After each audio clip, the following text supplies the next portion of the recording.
Amigos e amigas, eu estou Zélia Caires, tenho formação na doutrina espírita através da Sociedade Espírita Mãos Unidas, também por JEIC, Grupo Espírita Irmão Carmelo, e por Casas André Luiz. Escolhi servir ao Cristo de Deus através deste meu trabalho como expositora de sala de aula, entre outras tarefas em outras casas espíritas. E devido à impossibilidade de atuação de forma presencial, eu estou disponibilizando alguns vídeos, trabalhando dessa forma no intuito de levar ao público a doutrina dos espíritos. E eu quero agradecer o convite feito por essa casa, Grupo Assistencial Espírita Frei Anselmo, para que pudéssemos estar estudando o livro Vinha de Luz, um ótimo livro. Livro este que foi psicografado pelo querido Chico Xavier sob o auspício do Espírito Emmanuel. Que espírito maravilhoso que tem nos brindado com várias obras, né? Sempre apresentando o cunho altíssimo dos valores espirituais autênticos.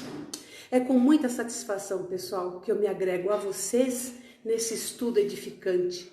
E já solicitando a todos que simpatizam e se sintonizam com as forças do bem, a compartilharmos juntos esta ferramenta maravilhosa que são as redes sociais, para que vocês nos sigam e dessa forma, para que possamos partilhar os preciosos ensinamentos extraídos do livro Vinha de Luz, que tem, nestes tempos, nos servido de roteiro, justamente em tempos de grande nevoeiro, não é? Onde muitas convicções espirituais, por vezes, sofrem abalos, não é mesmo? É bem verdade que os mais beneficiados somos nós, que trazemos o capítulo já estudado, embasado e delineado dentro da ótica da doutrina dos espíritos. Desculpe. Portanto, vamos divulgar o bem.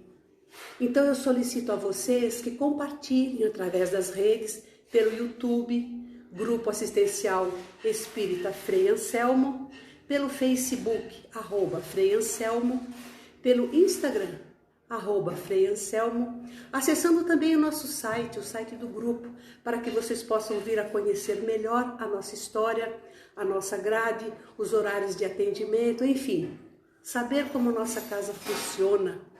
E se você gostou deste nosso trabalho, dê o seu like, ative o sininho aqui embaixo, para que você possa se inscrever e fazer parte desta nossa grande família. E neste momento, eu gostaria de poder fazer uma prece, elevando o pensamento ao Mestre amado Jesus, para que possamos nesse instante entrar em sintonia com o plano superior, rogando aos bons espíritos que nos auxiliem na assimilação correta do estudo de hoje, para que possamos dessa forma estarmos alinhados aos conselhos de Jesus, que nos disse outrora: ide, instruí-vos. E aqui estamos nós, seguindo o Evangelho através desta prática. Que assim seja, graças a Deus.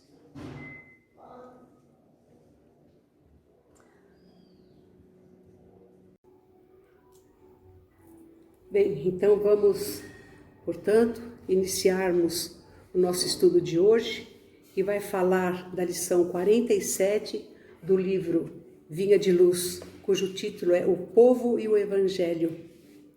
E não achavam meio de lhe fazerem mal, porque todo o povo pendia para ele, escutando-o. Está em Lucas, no capítulo 19, no versículo 48. A perseguição aos postulados do cristianismo é de todos os tempos. Nos próprios dias do Mestre Divino, nos círculos carnais, já se exteriorizavam hostilidades de todos os matizes contra os movimentos da iluminação cristã. Em todas as ocasiões, no entanto, tem sido possível observar a gravitação do povo para Jesus. Entre ele e a multidão, nunca se extinguiu o poderoso magnetismo da virtude e do amor. Debalde surgem medidas draconianas da ignorância e da crueldade que que em vão aparecem os prejuízos eclesiásticos do sacerdócio, quando, sem luz na missão sublime de orientar, cientistas preguiçosos, demagogos, subornados por interesses mesquinhos, clamam nas praças pela consagração de fantasias brilhantes. O povo, porém, inclina-se para o Cristo, com a mesma fascinação do primeiro dia. Indiscutivelmente, considerados num todo, achamos-nos ainda longe da união com Jesus, em sentido integral. De quando em quando, a turba experimenta pavorosos desastres, tormentas de sangue e lágrimas varrem-lhe os caminhos. A claridade do Mestre, contudo, acena-lhe a distância. Velhos e crianças identificam-lhe o brilho santificado. Os políticos do mundo formulam 1000 promessas ao espírito das massas. Raras pessoas, entretanto, se interessam por semelhantes plataformas. Os enunciados do Senhor, todavia, em cada século se renovam, sempre mais altos para a mente popular, traduzindo assim consolações e apelos imortais.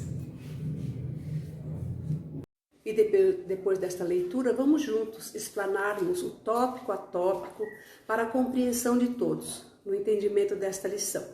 Bem, a perseguição aos postulados do cristianismo podem ser denominados como misocristia. É uma palavra que significa ódio ou horror a Cristo, ou ainda aos cristãos, representando um conjunto de atos ou maus tratos físicos e psicológicos, incluindo agressões e assassinatos que eram exercidos por aqueles que, não cristãos, faziam sobre os cristãos. Tudo isso era motivado pela diferenciação de identidade. Eram maneiras diferentes de compreender e pelas manifestações religiosas e étnicas por aqueles que ainda não eram cristãos. Na antiguidade, essas perseguições aconteceram não somente pelos judeus, que eram os que viam o cristianismo como uma ramificação da religião. Mas essas perseguições também aconteciam através dos imperadores. Sim, isso mesmo. Eles é que controlavam grande parte das terras onde o cristianismo primitivo se distribuía e era considerado uma seita. Essas perseguições dos imperadores, meus amigos, só teve fim quando Constantino, lá no início do século IV, criou, por assim dizer, a legalização da religião cristã. Esses, que eram então chamados de misocristos, estão presentes em toda a história da pós-ressurreição de Jesus. E eu fui pesquisando, procurando e também encontrei nos anais da história e vi que, nos últimos séculos, os cristãos foram perseguidos por outros grupos religiosos, que incluem muçulmanos, hindus e etc. E vocês sabiam que essas perseguições ainda hoje ocorrem em dezenas de países? Países como a Arábia Saudita, Afeganistão, Maldivas, Sudão, Nigéria, Líbia, Índia, Paquistão, Somália e etc. Isso se dá por parte desses países, ou ainda de fundamentalistas islâmicos. Isso ocorre também na Coreia do Norte e em Cuba. A leitura desta lição de hoje nos vem relatar que nos próprios dias do Mestre Divino, quando ele esteve por aqui, nos círculos carnais, já se exteriorizava hostilidade de várias ordens contra ele e contra a iluminação cristã. Na medida que o cristianismo começou como, entre aspas, seita no judaísmo, foi aí então que começaram a ocorrer as primeiras perseguições aos seguidores de Jesus. E isso continuou após a sua morte. Houveram muitos mártires do cristianismo. Podemos citar o primeiro deles, Estevão. Também citamos a prisão dos apóstolos e muitas outras barbáries que aconteceram em represália ao Divino Mestre. Em todos os tempos, no entanto, tem sido possível observar a gravitação do povo para Jesus, como fala no livro Vinha de Luz. o povo sempre seguindo em sua direção. Jesus era, na verdade, um excelente professor de magnetismo. Certamente já ouvimos falar de Jesus como o grandioso em muitos campos de ação, não é verdade? Mas pouco se comenta acerca de seus poderes magnéticos. Dizem mesmo que Jesus era um médico de Deus e a multidão o buscava por esse magnetismo que ele transmitia, que era cheio de virtudes, era cheio de amor. E o povo sentia esse magnetismo e ficavam assim como que embevecidos. No decorrer da missão de Cristo, muitas pessoas tiveram contato com ele. E é de se notar que cada grupo se comportava de modos diferentes. Depois dessa análise, podemos classificar em 3 classes de pessoas que seguiam Jesus, que são a multidão, os seguidores e os íntimos. A multidão o seguia apenas por curiosidade, porque eles viam os sinais que Jesus realizava sobre os enfermos, os estropiados, os doentes. Já os seguidores, chamados de discípulos, ficavam com Jesus, comiam com Jesus, deixaram suas redes e o seguiam. Os íntimos eram aqueles a quem Jesus revelava os seus segredos. E a conclusão que se chega é que Jesus é íntimo, mas daqueles que fazem a sua vontade. Ele já dizia ao povo e aos seus discípulos: vós sois meus amigos íntimos, mas se fizerem o que eu vos mando. Isso está em João, no capítulo 15, no versículo 14, para averiguação de vocês. Sabem, desde há muito surgem medidas vindas da ignorância e até da crueldade, trazendo prejuízos eclesiásticos do sacerdócio. Felizmente não tomam força porque não tem luz para orientar. Citamos como exemplo os cientistas presunçosos, preguiçosos, que muitas das vezes são subornados por mesquinhos interesses. Porém, o povo sempre se volta para o Cristo, para o Evangelho, com a mesma fascinação do primeiro dia. Passados mais de 2 milênios, vamos perceber que estamos muito longe daquela união verdadeira com Jesus, falando no sentido integral. Jesus fala que ele é a videira e seu pai, ou seja, Deus, é o agricultor. Agora, se nós estivermos unidos de verdade a Jesus, vai ser preciso que sejamos podados, vez por outra, para que possamos dessa forma dar frutos em abundância. Ocorre que isso só acontecerá se estivermos unidos a Ele. Não é verdade, pessoal? Senão, nada feito. E de tempos em tempos, o mundo passa por desastres, por tormentas, por guerras, por cataclismas. O mundo se lava de tantas lágrimas. Porém, Jesus habita entre os tumultos humanos, que povoam os corações inquietos no meio da grande tempestade. A quem o povo chama nessa hora do nosso sofrimento, a quem pedimos socorro e amparo, gente? Ao Mestre Jesus, claro. E mostramos a Ele todo o nosso medo, toda a nossa aflição. E aí Jesus se comove, acalma a tempestade com a sua brandura e também com a sua autoridade. E as águas se tornam mansas, ou seja, os nossos corações se acalmam. E então se perguntam: quem é este a quem até o vento e o mar lhe obedecem? É Jesus, meus queridos. A luz do Evangelho esclarece a velhos, a adultos e crianças que reconheçam sua luz. Conhecer Jesus de verdade é um processo dinâmico.